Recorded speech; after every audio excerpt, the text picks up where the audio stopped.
Assalamualaikum warahmatullahi wabarakatuh. Semangat pagi rekan-rekan mahasiswa. Bagaimana kabarnya? Semoga kalian semua selalu sehat ya. Amin.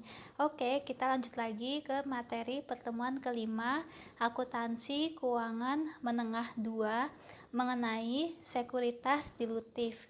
Jadi, tujuan pembelajaran di materi pertemuan kelima ini yaitu harus dapat memahami perhitungan dan pembukuan akuntansi untuk penerbitan, konversi, dan penarikan sekuritas yang dapat dikonversi. Kemudian harus dapat menjelaskan akuntansi untuk saham preferen yang dapat dikonversi. Kemudian harus dapat memahami perhitungan dan pembukuan akuntansi untuk waran yang diterbitkan dengan sekuritas lainnya. Dan yang terakhir harus dapat memahami perhitungan dan pembukuan akuntansi untuk rencana kompensasi saham. Jadi, transaksi sekuritas dilutif dan kompensasi terdiri dari ada liabilitas dan ekuitas, kemudian ada liabilitas yang dapat dikonversi atau liabilitas konvertibel, kemudian ada saham yang dapat dikonversi atau saham konvertibel, kemudian ada waran saham, dan ada perhitungan akuntansi untuk kompensasi saham.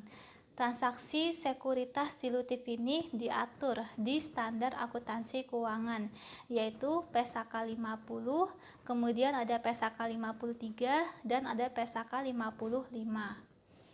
Selanjutnya, mengenai liabilitas yang dapat dikonversi. Contohnya, obligasi dapat dikonversi oleh pemegangnya menjadi saham biasa dengan jumlah yang telah ditetapkan sebagai instrumen keuangan majemuk.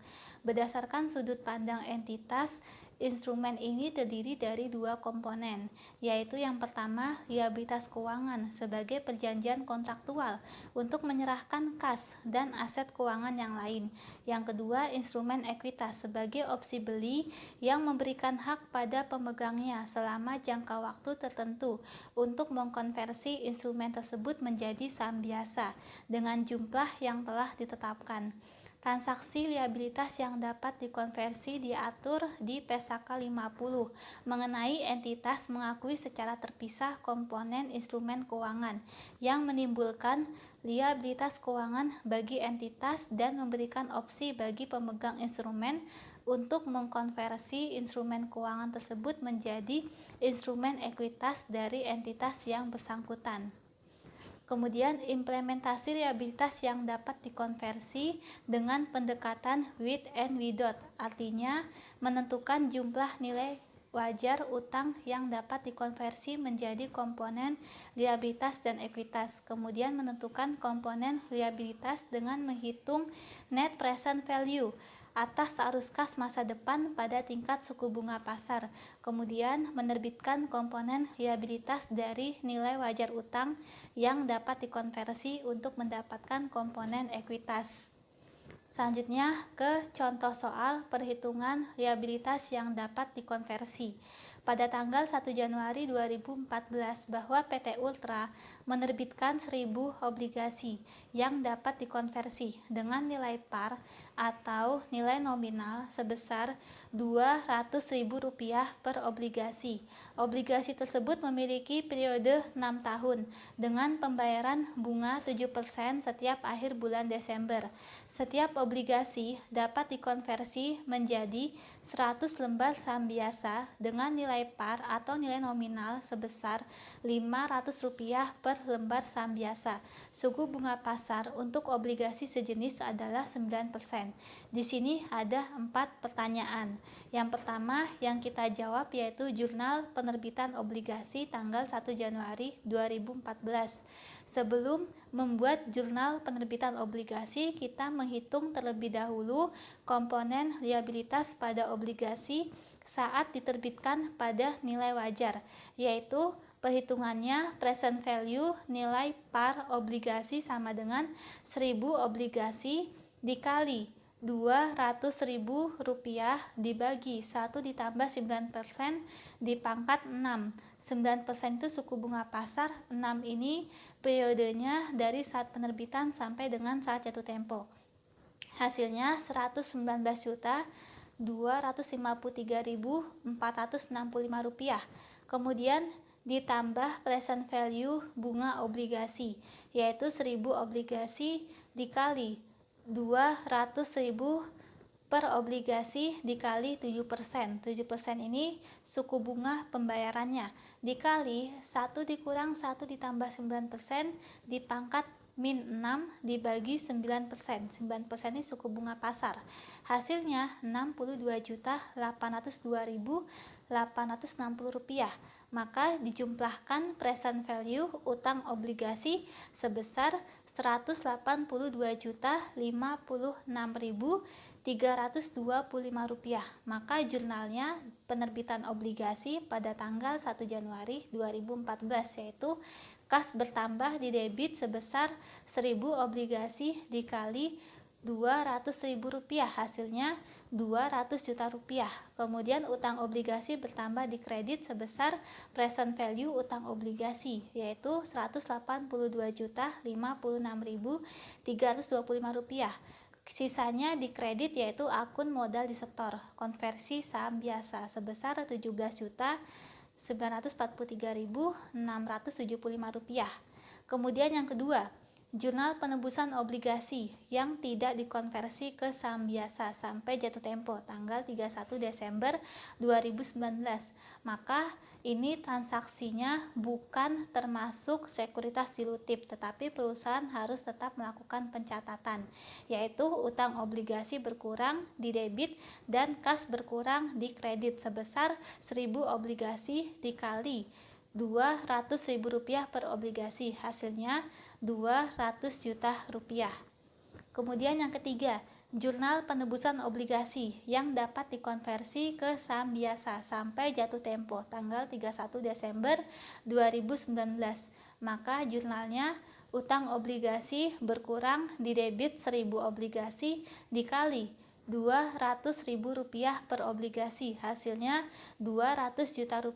Kemudian modal disetor konversi saham biasa di debit sebesar 1000 obligasi dikali Rp200.000 per obligasi dikurang net present value utang obligasi dikurang Rp182.056.325, hasilnya Rp17.943.675. Kemudian saham biasanya bertambah di kredit, yaitu 1000 obligasi dikali 100 lembar saham dikali Rp500 per lembar saham, hasilnya Rp50 juta. Maka sisanya di kredit berupa keuntungan atau agio saham biasa sebesar Rp167.943.675. Dan ini transaksi sekuritas dilutif, yaitu bisa mendapatkan keuntungan untuk pemegangnya. Kemudian yang keempat, jurnal penebusan obligasi yang dapat dikonversi ke saham biasa sebelum jatuh tempo tanggal 31 Desember 2016. Sebelum membuat jurnal, kita harus menghitung dulu membuat daftar amortisasi obligasi, yaitu dari saat penerbitan sampai jatuh tempo. Penerbitan tanggal 1 Januari 2014. Pada saat penerbitan belum ada beban bunga, belum ada pembayaran bunganya, dan belum ada amortisasi, yaitu nilai tercatat obligasinya sebesar present value utang obligasi pada saat penerbitan, yaitu Rp182.056.325. Kemudian bunganya setiap akhir bulan Desember. Maka setiap tahun perusahaan harus mencatat beban bunga, yaitu perhitungannya dari nilai tercatat dikali 9%. 9% ini suku bunga pasar. Kemudian mencatat setiap tahunnya ada kas yang dibayarkan, yaitu 1000 obligasi dikali Rp200.000 per obligasi dikali 7%.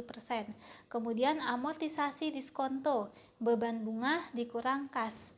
Jadi nilai tercatat obligasi setiap tahun dapat diketahui. baru kita membuat jurnal penebusan obligasi yang dikonversi ke saham biasa sebelum jatuh tempo tanggal 31 Desember 2016, yaitu utang obligasi berkurang di debit sebesar Rp189.874.821.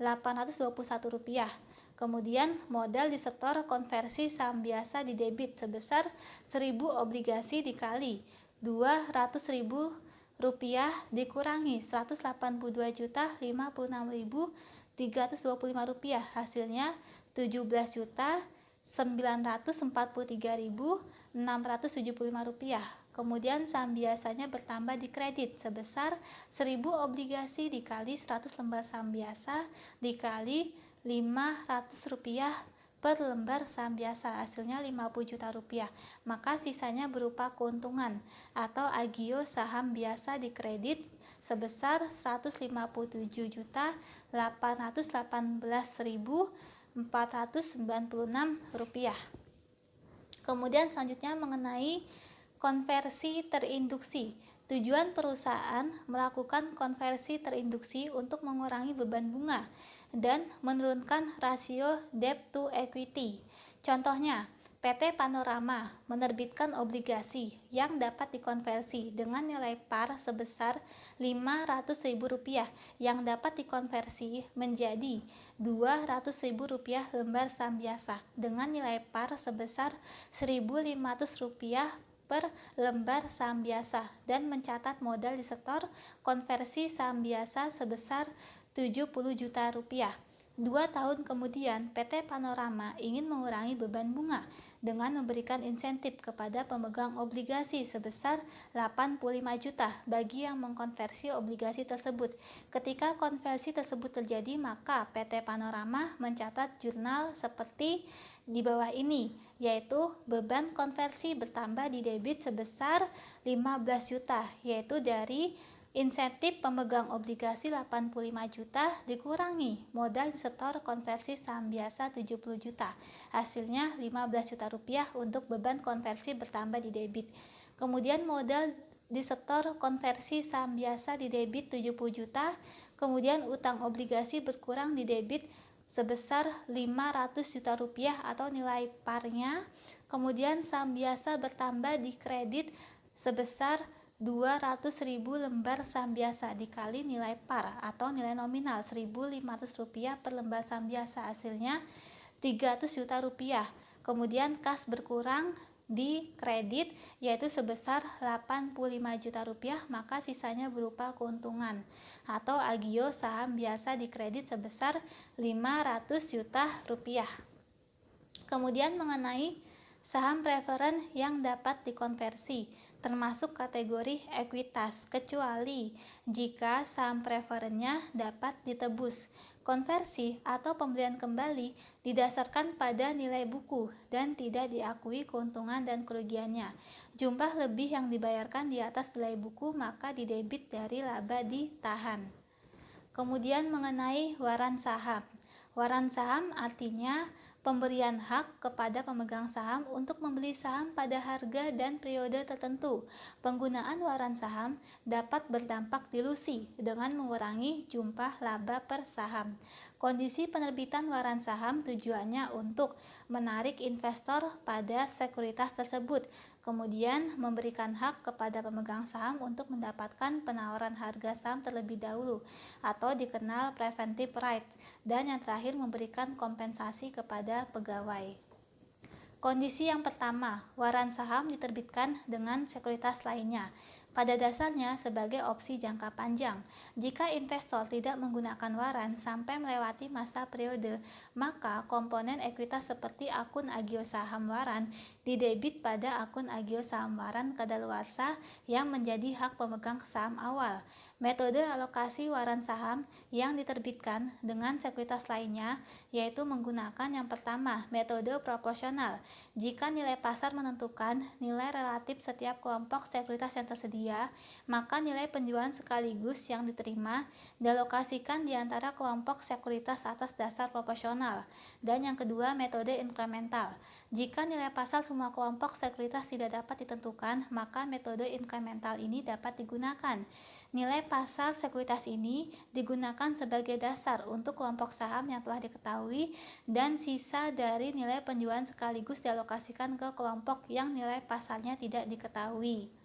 Kondisi yang kedua mengenai waran saham yaitu hak membeli saham tambahan saat penerbitan saham baru secara proporsional untuk mencegah dilusi atas hak voting sebagai opsi jangka pendek.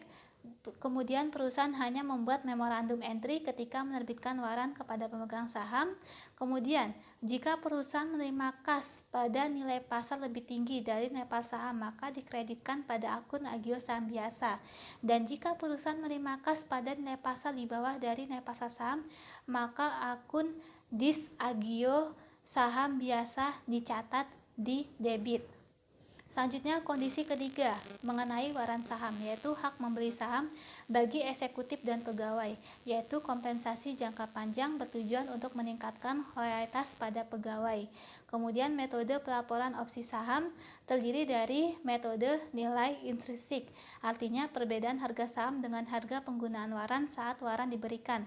Kemudian metode nilai wajar, yaitu nilai aset dapat ditukar atau kewajiban diselesaikan antara pihak yang memahami dan berkeinginan untuk melakukan transaksi wajar atau arm's length transaction. Di sini ada contoh perhitungan penjualan waran saham untuk menerbitkan sekuritas lainnya dengan metode proporsional.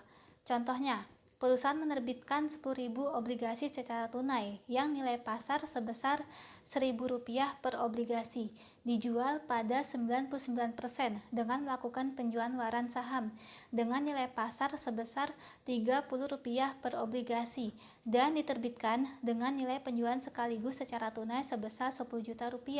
Maka perhitungannya nilai pasar obligasi sama dengan 10.000 obligasi dikali Rp1.000 per obligasi dikali 99%, hasilnya Rp9.900.000. Kemudian nilai pasar waran saham yaitu 10.000 obligasi dikali Rp30 per obligasi. Nilai pasarnya hasilnya Rp300.000, maka jumlah nilai pasar Rp10.200.000. Kemudian dialokasikan ke obligasi, yaitu nilai pasar obligasi Rp9.900.000 dibagi jumlah nilai pasar Rp10.200.000 dikali nilai penjualan sekaligus 10 juta, hasilnya Rp9.705.882. Kemudian dialokasikan ke waran saham, yaitu nilai pasar waran saham Rp300.000 dibagi jumlah nilai pasar Rp10.200.000 dikali nilai penjualan sekaligus 10 juta, hasilnya Rp294.118. Maka jurnal penerbitan obligasi untuk nilai penjualan sekaligus dengan metode proporsional, yaitu kas bertambah di debit sebesar dialokasikan ke obligasi Rp9.705.882, kemudian utang obligasi bertambah di kredit sebesar 10 juta, maka sisanya di debit diskonto atas utang obligasi sebesar Rp294.118. Kemudian contoh perhitungan penjualan waran saham untuk menerbitkan sekuritas lainnya dengan metode inkremental. Contohnya, perusahaan melakukan penjualan waran saham dengan nilai pasar sebesar Rp800.000 untuk menerbitkan obligasi yang tidak diketahui harga pasarnya dan diterbitkan dengan nilai penjualan sekaligus secara tunai sebesar Rp15 juta. Maka perhitungannya penerimaan nilai penjualan sekaligus sebesar Rp15 juta dikurangi dialokasikan ke waran saham sebesar Rp800.000, maka saldo yang dialokasikan ke obligasi sebesar Rp14.200.000. Kemudian jurnal penerbitan obligasi untuk nilai penjualan sekaligus dengan metode inkremental.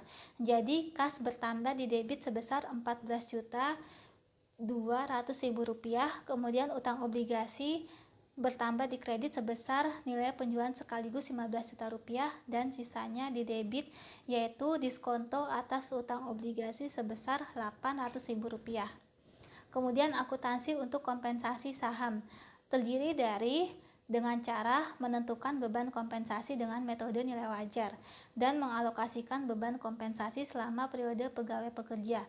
Berdasarkan IFRS bahwa perusahaan tidak melakukan penyesuaian atas beban kompensasi saat tanggal kadaluarsa, Perusahaan dapat melakukan penyesuaian jika terdapat kondisi kerja pada rencana kompensasi.